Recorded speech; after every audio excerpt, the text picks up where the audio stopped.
Well, it looks like there's quite a few people already in the waiting room. So we'll give everyone a couple minutes to start trickling in. Before we go ahead and get started, though, I'm going to lay out a little bit of ground rules of what to expect from this webinar. We've got our amazing product team, or part of our product team, here today. I'll let them introduce themselves here in a bit. But the goal of today's webinar is to really give each and every one of you a little bit of a peek behind the curtains, how our product team works and how my team, the customer success team, works in tandem with our product team to deliver the best product possible. With that said, I first want to say thank you to anyone that submitted questions for this webinar. We're going to answer those questions at the end. With that said, down at the bottom of your screen, there should be a chat or a Q&A function. You can utilize that function to ask questions throughout the webinar. We have Adam and Keegan on the back end that will be answering some of those questions. However, we'll also be saving those questions at the end of the webinar to answer those questions live. Part of what we're going to talk about, we want your feedback. We want to hear from you. We really value your opinion and what you bring to the table. So please don't hesitate to ask your questions because you've got a captive audience. You've got the VP of product here, and we want to make sure we're delivering the best product possible. With that said, last thing I'll just mention as well, throughout the webinar, we're going to be asking you guys some questions as well. So I will stop the presentation and I will introduce a poll or a questionnaire for each of you to fill out. We would just ask if you can actively participate in that because, again, we thrive off of your feedback and everything that you suggest for us. And so we want to make this fun and interactive. So please don't hesitate to ask your questions and fill out those polls when they come up. So I think we'll go ahead and get started. We've got quite a few people that have already trickled in. I'm sure more will come in. But let's go ahead and get started. Todd, do you want to kick things off? Yeah. Thanks for inviting me and Aaron to come and talk and have a conversation. We love talking to our customers, and it's exciting to give you a little view into what we do and what we're thinking about and get your feedback as well. I just want to introduce who we are. So I'm Todd Erickson. I lead the product team here at Clientbook, and I have a background in design and engineering and product and building SaaS products for decades. And it's been really awesome to get to know your businesses and your needs and to plan a future together. I also have Aaron with me. I'll let Aaron introduce himself as well. Yeah, I'm Aaron. So I've probably worked with some of you guys before. I have been here at Clientbook for about 4 years now and have worked pretty closely with Josh. In fact, many of you may know me from working on the customer success team as Josh interacts with you now. I used to do that and moved over to our product team. So super excited to go through this with you guys and get some feedback from you as well as we continue working together. Cool. All right, well, let's jump into it. We're gonna talk a little bit about what product is and how we do it. And then we're gonna have some opportunities for you to give some input and feedback. But first I wanna start with what is product about? And product as a discipline is responsible for positioning a company in a market and building a product that satisfies a need in that market and is differentiated from other people. So one of the things I like to show of how product works is this little template for how products are positioned. So you have an audience that you care about that have a specific need. Your product is a specific type of product in a category that does something exceptionally well or does something really differentiated and focused, unlike other competitors who might do different things for that same market, same customer. So here's an example. The Nest thermostat, which is one of my favorite products.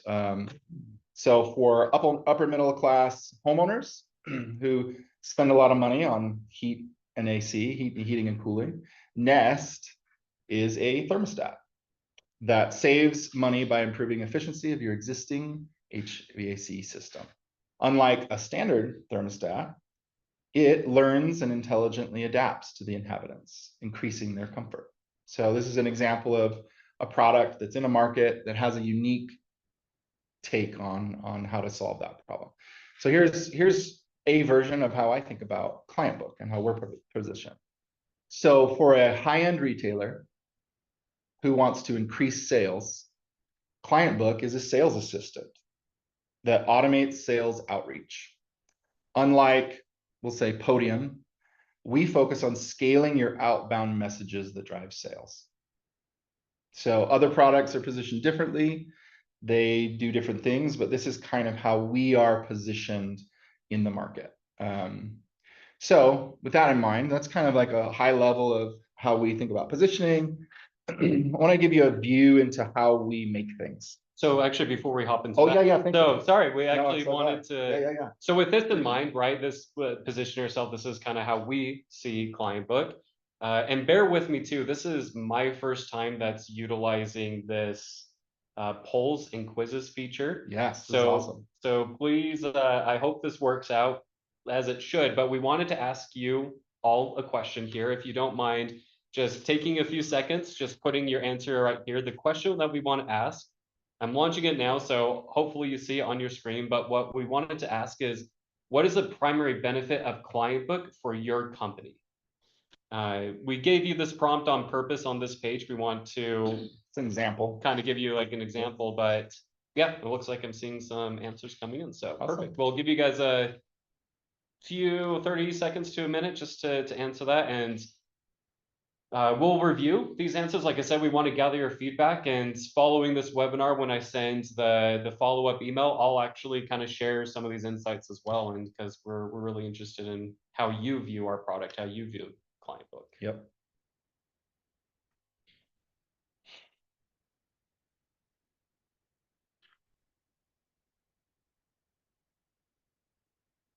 You got Spotify ready? Should we Yeah, just start? we need like the Jeopardy music. That's what I was thinking. This is a really good way for us to gauge, what you're asking for out of Clientbook, to help us see where we're positioned, where we can expand our capabilities or hone them, go deeper in areas that are of primary value for you. Perfect. And yeah, no, thank you so much for that insight. Looks like we got about 70% that answered Cool. that. So Awesome. Thank you so much for providing that. We'll go ahead and end this poll. And we'll make sure to share the results afterwards. But yeah, jumping into the next portion right here. Todd, Cool. take it away. Thanks, Josh. I'm so glad we paused for that input. It's a primary reason we're here is to hear from you. So we want to talk a little bit about how it is that we build things, kind of the process of going from idea to in your hands. What are some of the things we consider? What are some of the steps we go through? And so we'd like to give you kind of a little picture into our world. The lens that we take to product development is something called jobs to be done. This was popularized by Clayton Christensen. He wrote a book called Competing Against Luck, and kind of made this into an operational theory called jobs theory. It's been applied to lots of different problems, and I love this lens for building products, because ultimately,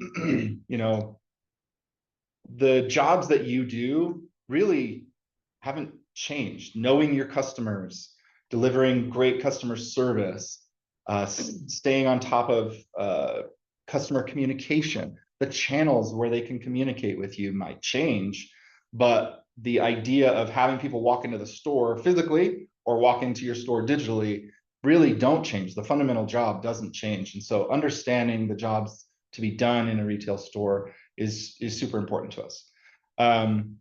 Happy to share more detail on this. We probably keep going, but we think about it in terms of the owner, manager, leader. We kind of make it into one persona of a leader, and then the sales associate. And they have different jobs and different responsibilities. So the way that we get to know what you want and what you need and the jobs you need to get done kind of come in three ways. The first way is through conversations.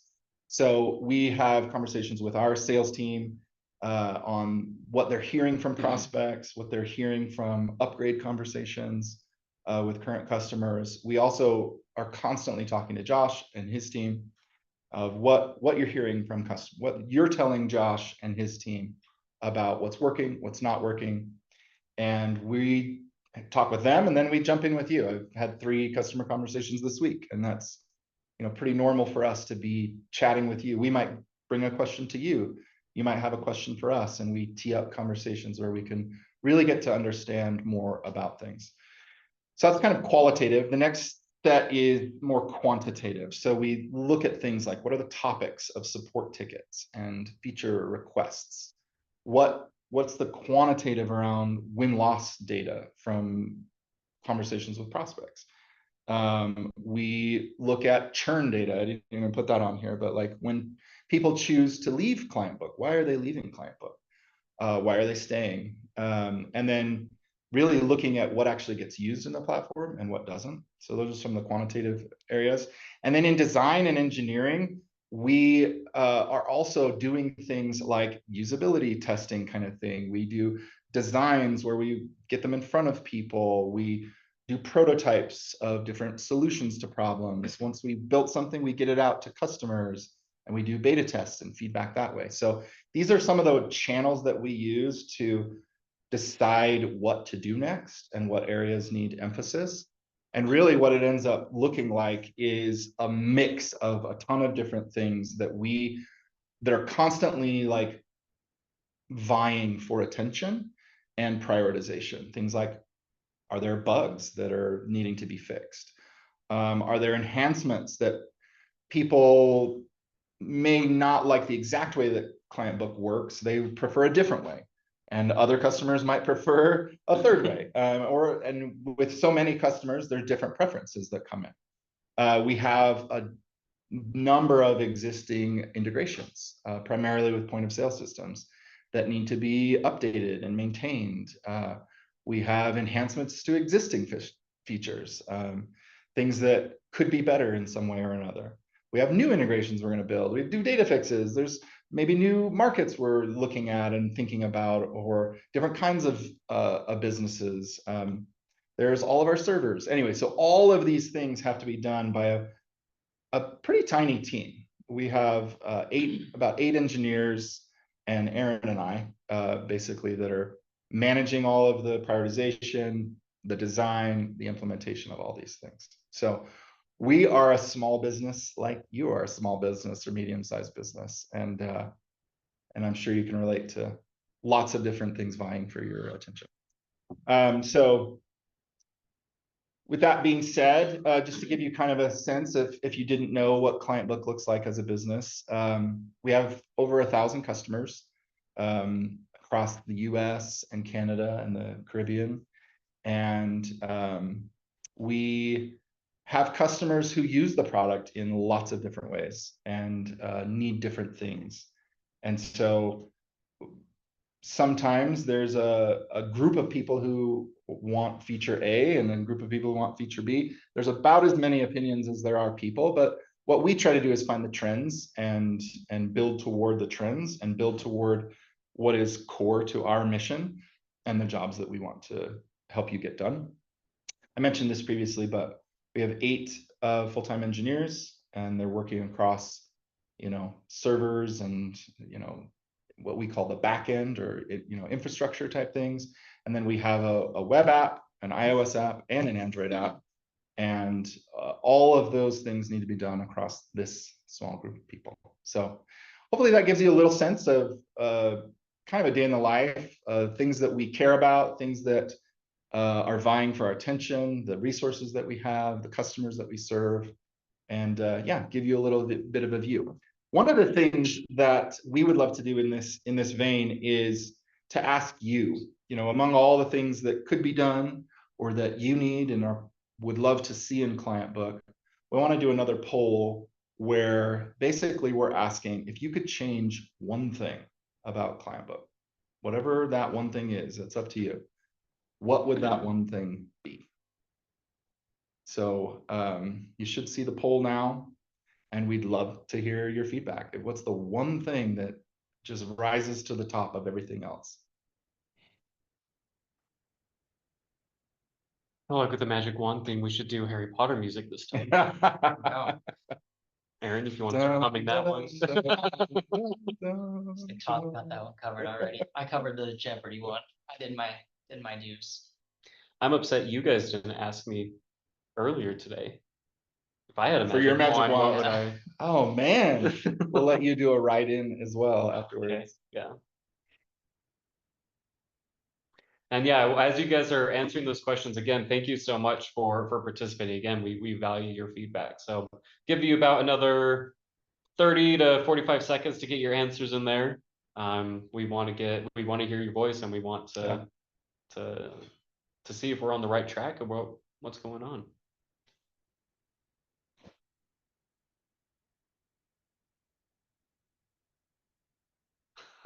So Keegan chimed in and he said if he had a magic wand, he would want to have Todd and Aaron on more webinars. Hey, thanks. We'd love to be here.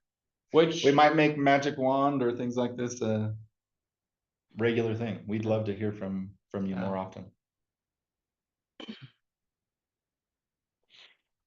Okay, I think we are pretty close. We have about half. So if you're still typing, finish up your thought. We don't want to pull the rug out from under you, and type in your thoughts. We're excited to hear them. Probably go another 10-ish seconds.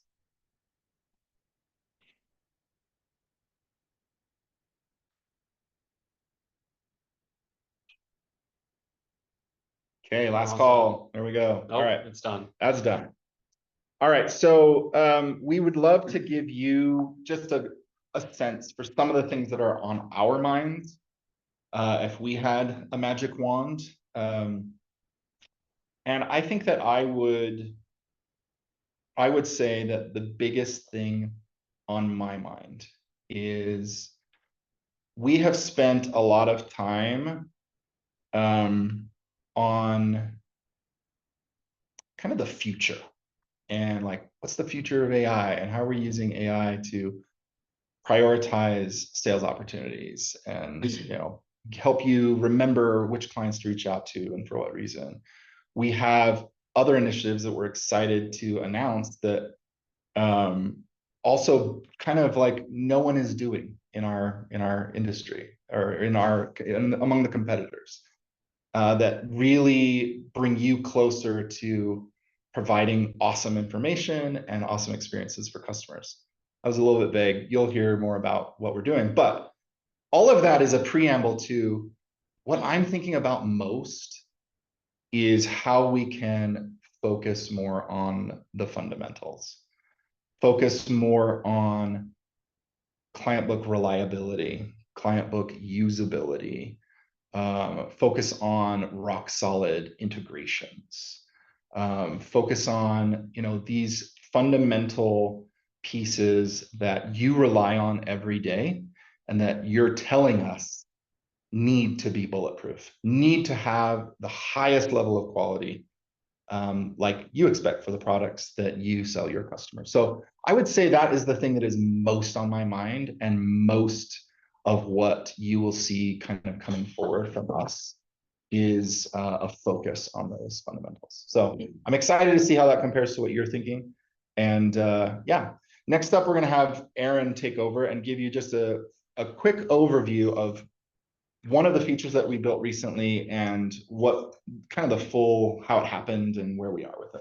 Yeah, thanks, Todd. So as Todd mentioned, we get a lot of suggestions from a lot of different people. We hear it from our sales team, from our customer success team. We hear it from you guys as our clients. And one of our jobs that we have is to take all of that data, look for trends, and find ways that we can add more value to you guys in your business to help you accomplish what you're looking to accomplish.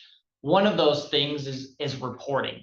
And so if we talk a little bit about our current state of reporting of where we've been, we had 19 reports with a lot of overlapping information. We had numbers showing, like you click into a report, it would give you a number. We've gotten feedback from you guys of, I want to see what that number is. I want to know what that number means and get into that information a little bit more. And at the end of the day, without these reports, it's a little bit difficult to see how Clientbook is helping you make money. And at the end of the day, that's what we want to help you with, is we want to show you what kind of a return on investment you're getting from different actions that you're taking in our platform.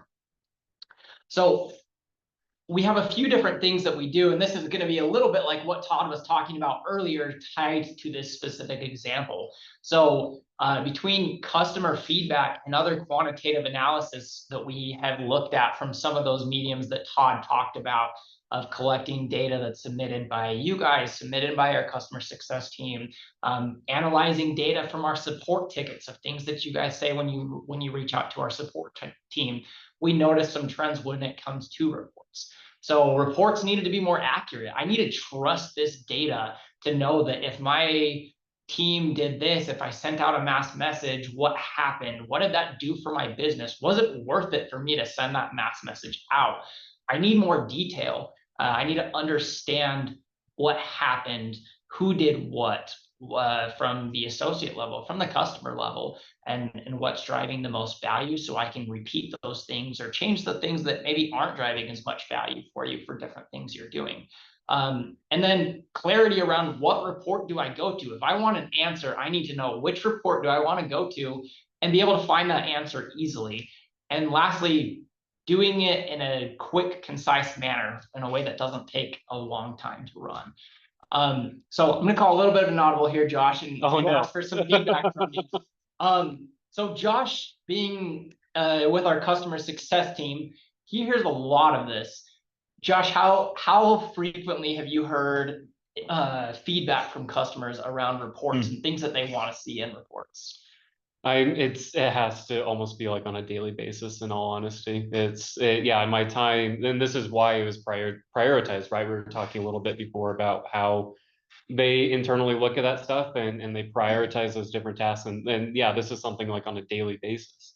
And from a customer success side of things, it was kind of frustrating for us as well to not be able to. We know that Clientbook can be a benefit to our different stores, but not being able to show that accurately was a frustration for us as well. So internally, we saw the need, and externally, the clients they validated that. But yeah, I honestly think I probably heard this on a daily basis.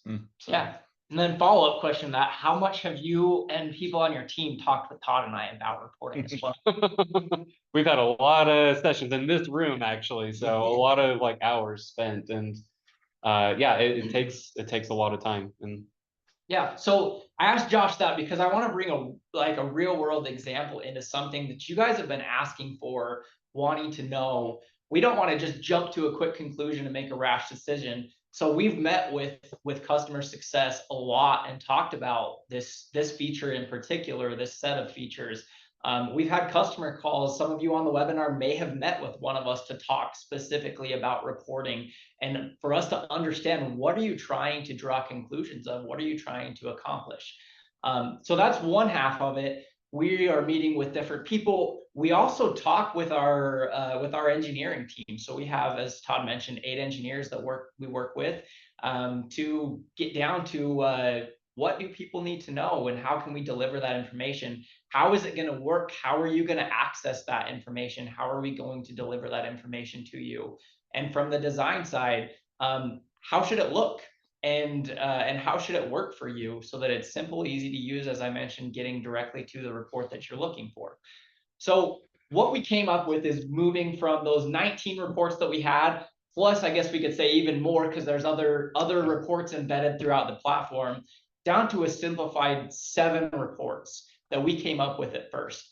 And we rolled that out into a beta test that I'll talk about here in a minute of what exactly that is, and started to get feedback from you. And one piece of feedback that we got as we've worked closely with some of you, with our customer success team, is that we were actually missing something of what we initially thought we should simplify the reports down to.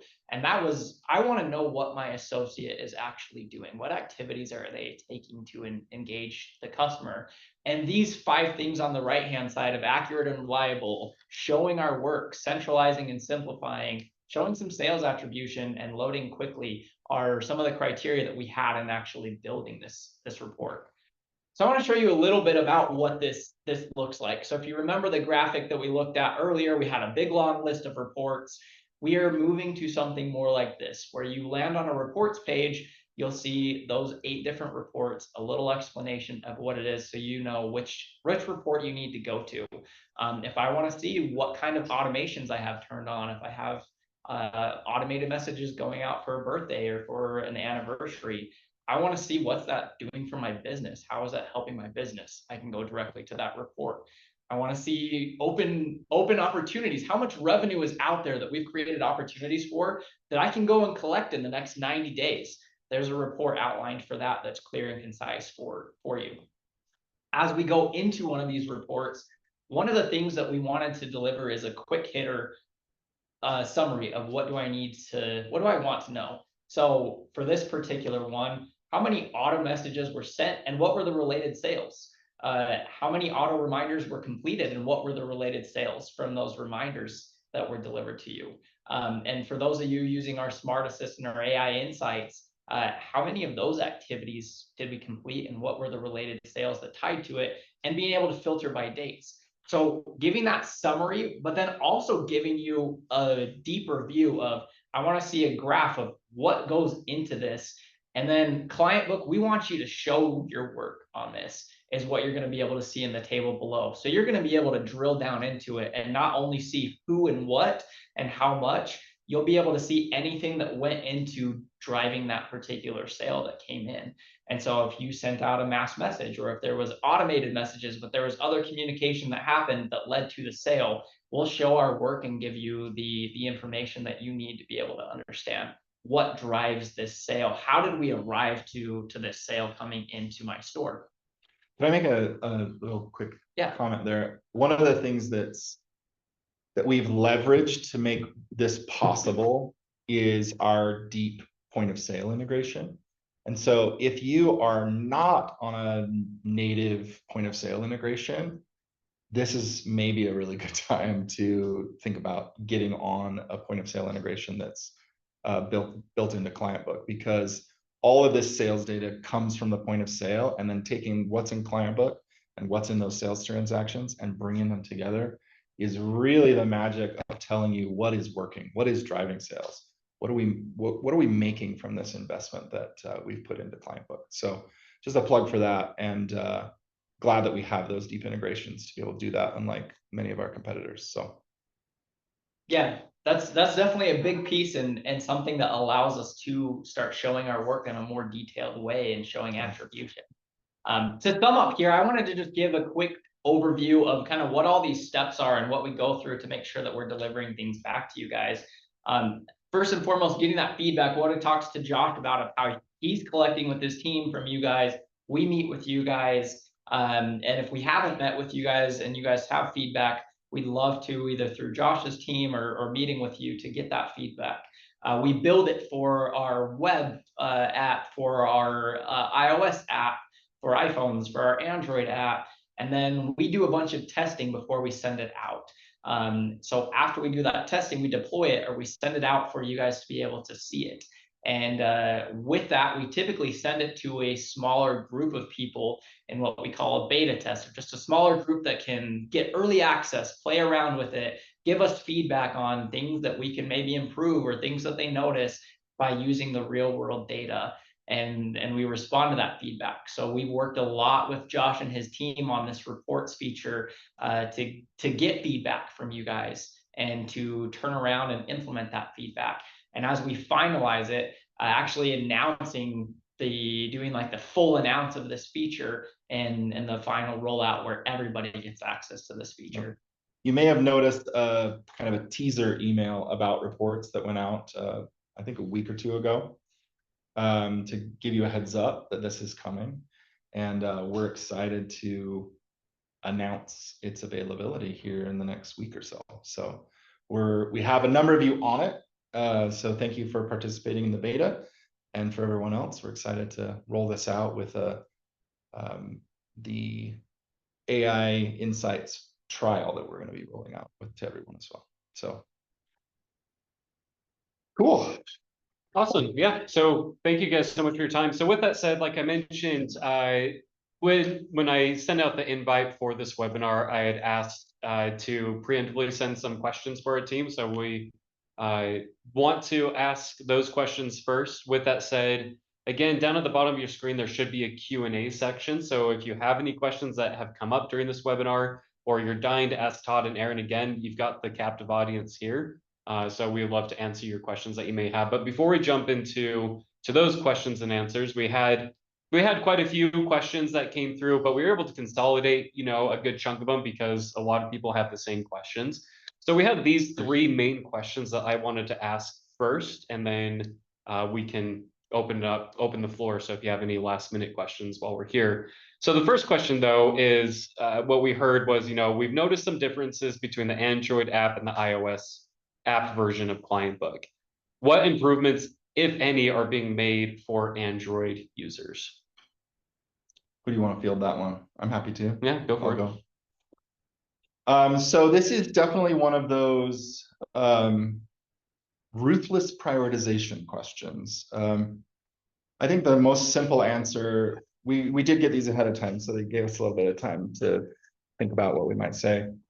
As we look at who uses what device, we're almost 92% iOS users and about 8% Android users. And so we commit to having all the features that iOS has on Android. But there are a lot more people depending on the iOS functionality than Android. And I wish we could do all the things for people. But when it comes down to it, we try to resource allocate according to the population. And so Android has the long list of things that need to be done. We are working the list, and we're trying to figure out ways that we can be more clear on which platforms are the best for Clientbook. But I'm sure that if you're an Android user, you're like, I don't like that answer. But I hope that you understand how we're prioritizing. Yeah, I think it's Cool. a great call. Awesome. Perfect. So, and then the second question is, why should I keep Clientbook if I already have Podium? Cool. So kind of have a breakdown right here, but yeah. I'll take it this one too, and then chime in if you want. But for me, I think it comes down to the positioning. I would love it if you didn't need both products. But the reality is we're positioned somewhat different. So you may be in a situation where you want to have both. And it might be confusing of like, well, why do I need both? Or which, who does what and what's important to me? And you will have to decide. But the way I think about it is that Clientbook is a lot more focused on outbound and automating outbound. Who should I reach out to? When? How can I automate my sales outreach to those people? Where Podium is stronger and more focused on how many inbound channels can I support? How well do I support inbound? How well can I respond to inbound? So that kind of leads us to our next thing of we both use AI. I think that Clientbook is far more focused on finding and creating sales opportunities. And again, kind of in that outbound, we both use AI to compose messages, but Clientbook is more focused on finding and creating and following up on opportunities. And Podium is a lot more focused on, again, responding to inbound.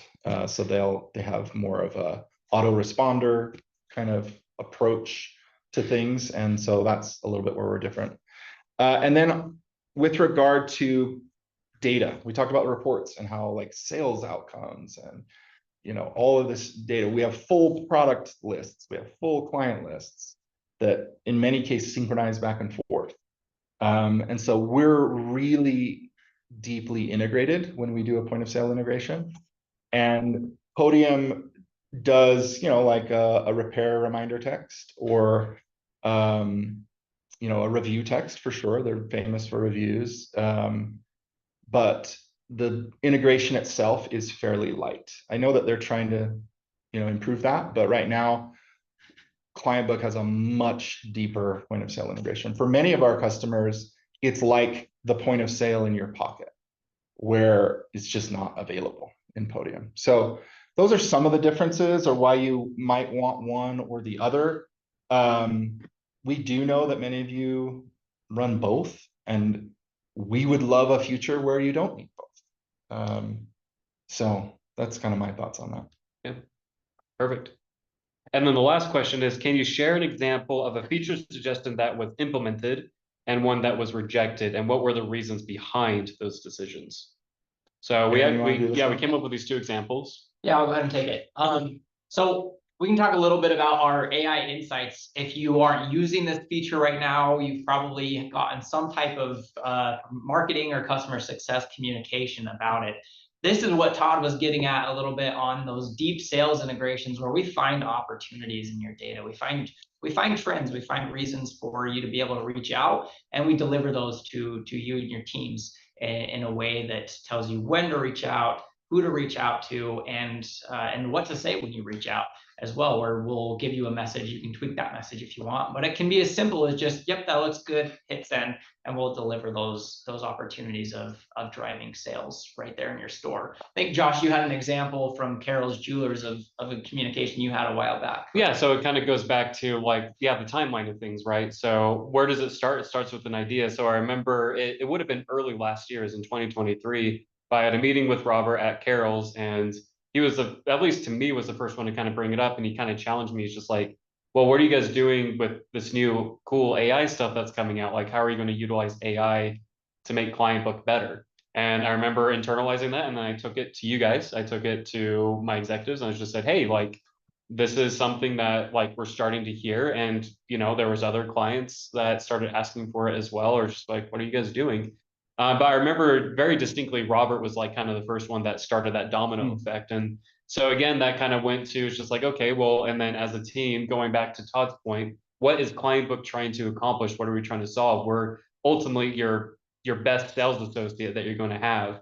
And with that, we're like, okay, well, how can we implement AI? So again, like Todd mentioned in the previous slide, lots of companies are implementing AI within their software, within their tools, but how we decided to implement it is very different than how other people might implement it, right? So that's kind of the starting off point, and that obviously led to great conversations with engineering and whoever it may be, and then that's what led to AI insights. So yeah, Cool. so a great example of customer success, meeting with a specific customer, getting that feedback. There were many others that gave similar feedback as well, that was born into an idea. And we look at it as like, we have your data from your point of sale. We see your sales data. How can we incorporate AI? How can we drive value for you guys? And that idea was born and implemented, and now it's available for use. On the flip side, there are ideas that you guys send us. We love hearing your feedback that are not yet, not right now. We get the feedback, and as Todd mentioned, we have to prioritize and get down to what can we do that will have the greatest impact across the most people, and what should we do first? And the AI insights was one of those things. Other things that we hear from different people is having a more direct integration with your calendar for scheduling or for appointments, or a more robust email support, and really getting into email support, email marketing, those types of things that we have, as Todd mentioned, gone down to the fundamentals of saying we're going to prioritize those things first. And we're not necessarily saying never, but we're saying not yet. But we do want you to know that we do hear that feedback. We look at that feedback, and we take it very seriously as we look to what to prioritize, because you guys know your business, and we want to help your business. So Cool. hopefully that gives a little bit of insight into things that we implemented, why we implemented them, and things that are not yet right now. Cool. perfect. So with that said, we still have a couple more minutes in the webinar, so we definitely want to take some time to answer some of those questions. So I see some questions coming in right here. So one of the questions that came through said, can we create our own automated messages? Happy to take this one. Absolutely. That's one of the cool things about Clientbook. Like Todd mentioned at the very beginning, there's over 1,000 clients, and I can honestly say the vast majority of them are very different in how they use it. We have some core understandings, like best practices, right? Things that we suggest, but it's absolutely, you can customize it to your voice, how you communicate with your clients. So yeah, that's all customizable on the back end. And with that, we can certainly follow up with you. We've got a dedicated CS team that I manage, that we'd be more than happy to hop on a call with you and help make sure it is configured the best way possible to get the most value out of the system. Then this question came in as well. So this seems like more like a feature suggestion. I'll just read it out loud first, and we can kind of like build it. So, is there a way to limit the auto messages for cleaning for a client who makes monthly purchases? So if the message is auto sent every 6 months, it makes sense for someone who bought one thing, but it's constant for someone who buys items regularly. Well, so correct me if I'm wrong, Aaron. So actually what typically happens if you set up like an auto message and it's a repeating 6-month auto message, you can't have duplicated 6-month clean and check messages on a client's profile. So for example, if Aaron walks into the store today and purchases an engagement ring, we may start automatically generating that 6-month clean and check message. If he comes into the store in December and purchases something else, and again, maybe that triggers another like type of automation. If his profile already has a 6-month clean and check message saved on his account, it won't add another 6-month clean and check. It's going to keep that original purchase date as that 6-month clean and check. But again, we've been more than happy to follow up with you to make sure I'm understanding your question correctly. But the good news is our system does function in that way. As long as there is a 6-month clean and check message already on the client's profile, it won't double up those efforts. Yep.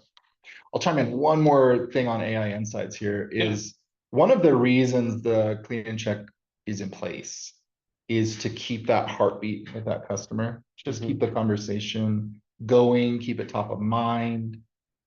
And one of the things that AI Insights does really well is it looks at a lot of different reasons to reach out to a customer and gives you basically better reasons to message them than just clean and check. And so clean check is solid. It's a great foundation, but with AI Insights on top of it, you have much better reasons to reach out. Yeah. Perfect. And then this question came in from Michael. I really like this question. So are there any chances for a group board by industry? Would love to connect with people in my industry and see best tips and practices. Love it.